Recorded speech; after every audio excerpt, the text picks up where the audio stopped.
Merci beaucoup à tous les trois.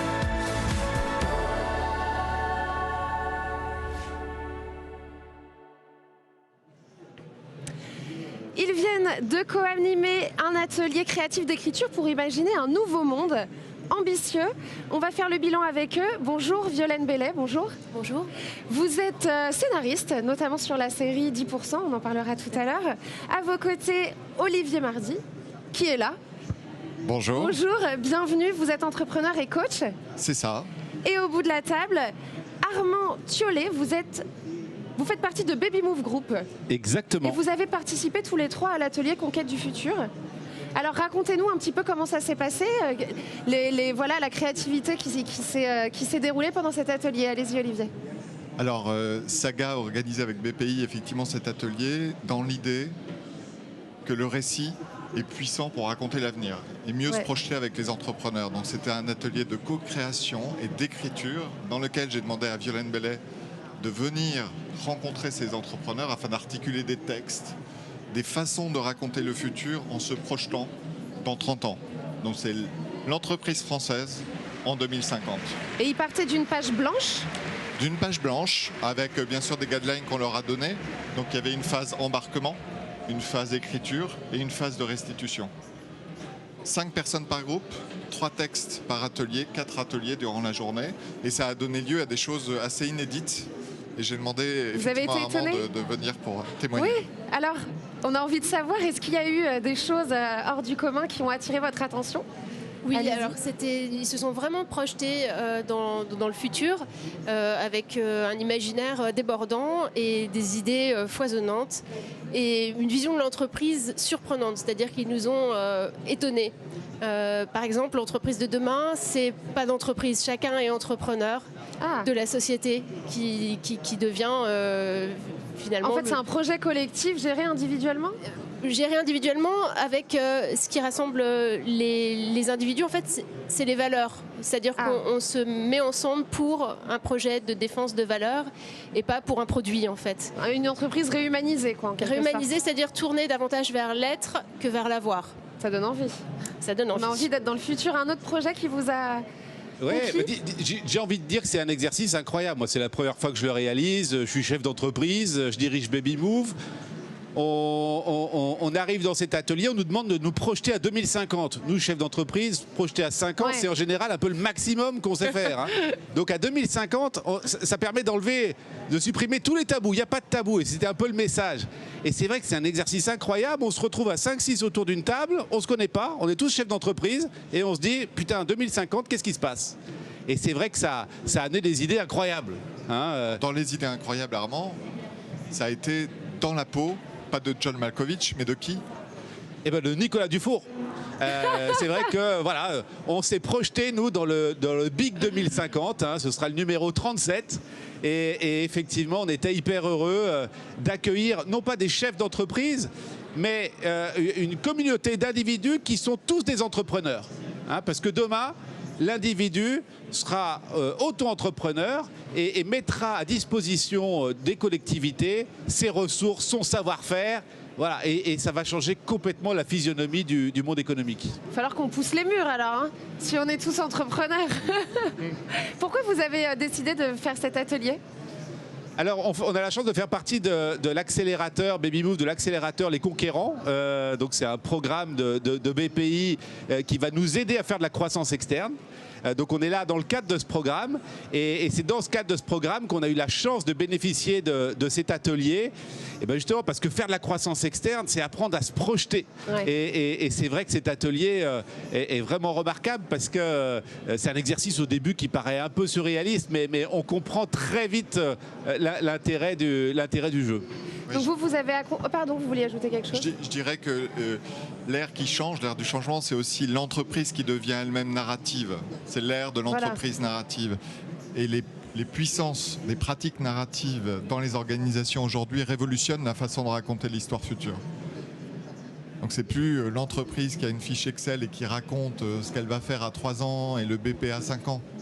C'est pas ça le problème. Le problème, c'est qui apporte la bonne vision qui est alignée sur les valeurs dont parlait Violaine. Et c'est ça le plus important. Et vous, ce que j'ai trouvé vraiment passionnant là et qui m'a bouleversée, c'est de voir que le fait de se projeter dans le futur permet aussi d'amener des débats et de dégommer des idées consensuelles. Par exemple, une idée qui est venue assez souvent, c'est l'idée de se dire on peut travailler à distance à travers le virtuel et mettre la technologie au service de je fais mon loisir au bord de la mer et je travaille 2 minutes après. Et en fait ça, on s'est dit mais est-ce que c'est pas finalement le Minitel, la fausse bonne idée? C'est-à-dire qu'en fait, est-ce que la technologie, ça serait pas plutôt les transports et pouvoir se déplacer à la plage et se retrouver à New York dans 20 minutes pour une réunion, mais rester en présence. Parce que finalement, à travers le Covid, on s'est rendu compte que c'est super le virtuel, mais on a besoin de se voir, on a besoin d'échanger. Voilà, on a besoin d'échanger. Donc c'est l'idée aussi de dégommer comme ça des fausses bonnes idées qu'on a et qui seront peut-être pas opérationnelles. On trouvera ça dépassé en fait. Donc c'est aller plus loin des idées émergentes d'aujourd'hui. Comment vous les avez accompagnés, vous, ces entrepreneurs? Votre métier de scénariste, vous étiez là plutôt sur la créativité. Comment vous avez... L'avantage avec ce thème, c'est qu'on part dans 30 ans, comme on n'a aucune idée de ce que ça va être, on se met aucune limite. Et en fait, dans l'écriture, il me semble que c'est quand on se met aucune limite qu'on laisse la créativité et l'imagination travailler au maximum. Et c'est après qu'on travaille en entonnoir, en fait. C'est vrai que comme l'entreprise d'hier nous a conduit à une sorte d'impasse et qu'on est obligé de... On part d'une page blanche, donc voilà, ce que disait vraiment Olivier, c'est de cette page blanche, devenir auteur de l'entreprise de demain et pas subir la crise, mais imaginer et écrire l'avenir plutôt que de le subir. Ouais. Vous êtes entrepreneur et coach, alors comment vous avez apporté votre savoir-faire à cet atelier? Comment vous les avez aidés à avancer sur cette entreprise de demain? Alors d'abord, moi j'ai fait un groupe de communication à la base qui s'appelle Zorba Group, que j'ai fondé il y a 20 ans, et j'ai déplacé mon curseur de savoir-faire sur les pratiques narratives pour les apporter dans les organisations. Donc j'ai créé Saga. Saga est déterminant dans la façon et les procédés des pratiques narratives en entreprise. C'est comment les collaborateurs, les managers, les COMEX, les dirigeants, le CODIR va être aligné sur le même discours et y croire. Donc la croyance des récits est fondateur dans l'entreprise. Et on a besoin aujourd'hui d'avoir des vraies visions pour y croire, investir du temps et de l'énergie au bon endroit. Et c'est un peu ce qu'on a fait avec Violaine, David et toute l'équipe. C'est essayer d'aligner des gens qui ont à peu près les mêmes espoirs, à peu près les mêmes rêves au final. Et où, Violaine le disait, le lien, la relation, l'authenticité est remis au centre et au cœur de l'activité humaine.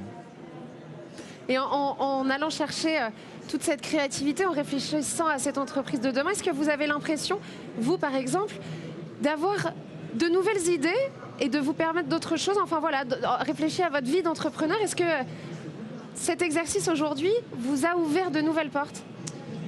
Oui, carrément, parce que c'est un exercice qu'on ne fait jamais. Non, c'est sûr. C'est-à-dire que quand on bâtit nos business plans, nous, entrepreneurs, on se laisse pas la possibilité de rêver.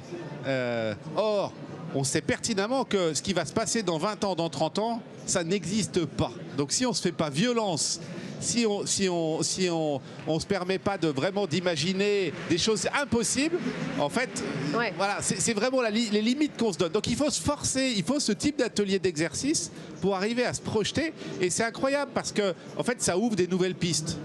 On parle tous de la quête de sens, des salariés dans les entreprises, comment créer du sens, donner du sens. Ben, on voit bien qu'il y a des nouvelles formes d'entrepreneuriat, de travail, de façon de collaborer avec les équipes voilà, qui sont à inventer. Et je pense que voilà, ça alimente les réflexions, ça crée des sujets de partage qu'on va pouvoir mener avec les équipes et voilà, et pour essayer d'aboutir petit à petit à des choses, à des plans concrets. Donc je crois que c'est vraiment tout l'intérêt de ce que vous avez développé et c'est top. C'était inédit, c'était la première fois au Big d'avoir une scénariste comme Violaine, avec qui je travaille depuis 20 ans maintenant, qui vient rencontrer le monde de l'entreprise. Ouais, c'est vraiment deux univers qui se rencontrent. Exactement, c'est ça, vous avez tout compris. Et alors, quelle synergie ça suscite de mélanger ces deux univers? Alors d'abord, ça suscite des peurs et des angoisses, parce que les uns ne connaissent pas les autres, et il y a des préjugés de part et d'autre. On peut se dire, les entrepreneurs sont peut-être encore vieux jeux, sont peut-être encore calés sur leur conservatisme. Et en fait, à toi de parler, Violaine, parce que moi je connais les deux, mais... Bah, effectivement, surprise. Alors là, on a un peu court-circuité les techniques habituelles, c'est-à-dire qu'on a commencé avec un gong et une méditation pour intérioriser, pour partir de son ressenti en fait, et donc partir des valeurs. Et à partir de là, on n'a plus des entrepreneurs, en fait, on a des humains connectés avec leurs aspirations et leurs envies. Et puis après, il se trouve qu'ils sont entrepreneurs, donc ils vont réfléchir à une façon concrète de mener un projet, mais on est parti de leur ressenti et en tant qu'humains, de quel avenir ils ont envie, quel avenir ils rêvent. Qu'est-ce qui vous a donné envie de participer à cette aventure et à entrer dans le monde de l'entreprise? J'imagine que vous êtes plutôt assez loin du monde de l'entreprise. Alors, j'en suis pas si loin parce que je suis consommatrice et que je suis sans arrêt en train de me dire mais pourquoi ça n'existe pas? Ça, c'est vrai. Pourquoi ils n'y ont pas pensé?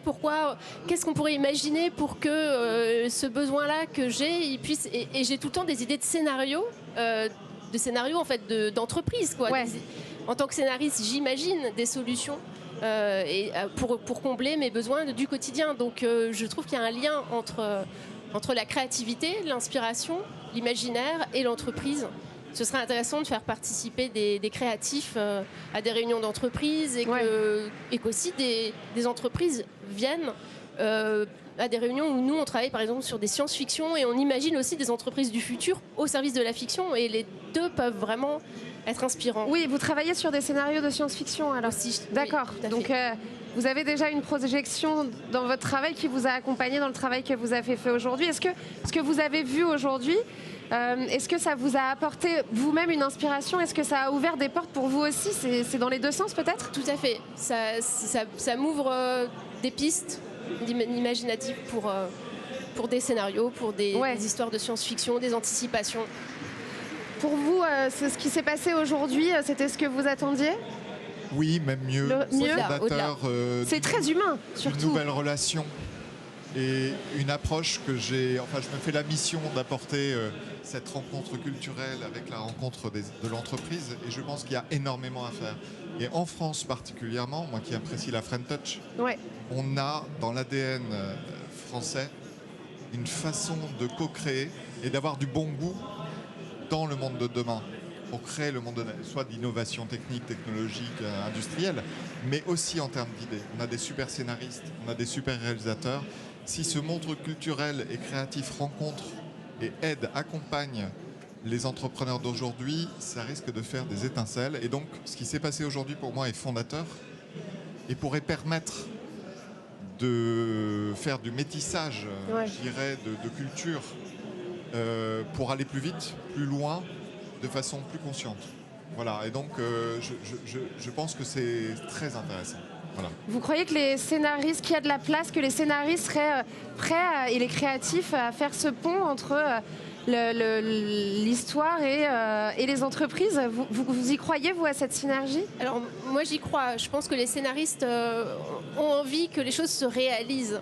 Et en fait, de plus en plus, qu'elles se réalisent dans la société. Parce que le fait d'écrire des projets qui restent virtuels, on a tous une frustration en tant que scénariste de se dire, OK, il y a une répercussion chez les spectateurs, dans leur imaginaire, mais on a envie que ça débouche sur une transformation de la société. On se dit que le scénario influe le design social. Mais là, c'est une façon encore plus directe de le faire et d'aller plus loin. Il faut saisir l'opportunité. C'est une vraie opportunité et ça a été un vrai plaisir pour moi aujourd'hui. Ça vous a donné envie Excusez-moi, je vous coupe, mais je remercie BPI France, notamment l'accompagnement de BPI France qui a permis ça.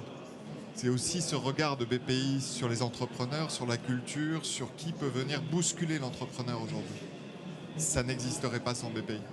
Bon, ce qui se passe, c'est innovant, c'est français, il faut le saisir, il faut que les entrepreneurs entendent. Ça va prendre un peu de temps, mais j'y crois beaucoup.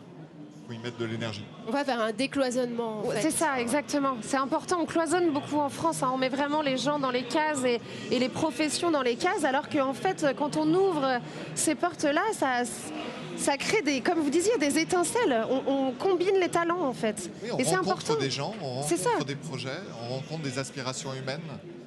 Et tout est lié avec des personnages des vraies histoires et si on les aligne, on peut aller beaucoup plus loin ensemble. Puis ce qu'on a vu aussi aujourd'hui, c'est que on est tous sortis de notre zone de confort.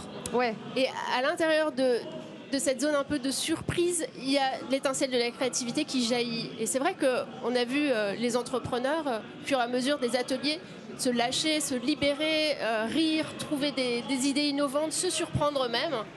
Et moi aussi, être surprise par eux, être surprise par moi-même, ce qui venait de moi, à leur contact. Je suis sûre que ça restera, et puis ça restera visiblement un très bon souvenir humain pour tout le monde. Merci beaucoup à tous les trois. Merci beaucoup de Merci d'avoir été avec nous. Et bien maintenant, je vous envoie vers un petit replay de Au calme avec Pierre Chaumet. C'est tout de suite.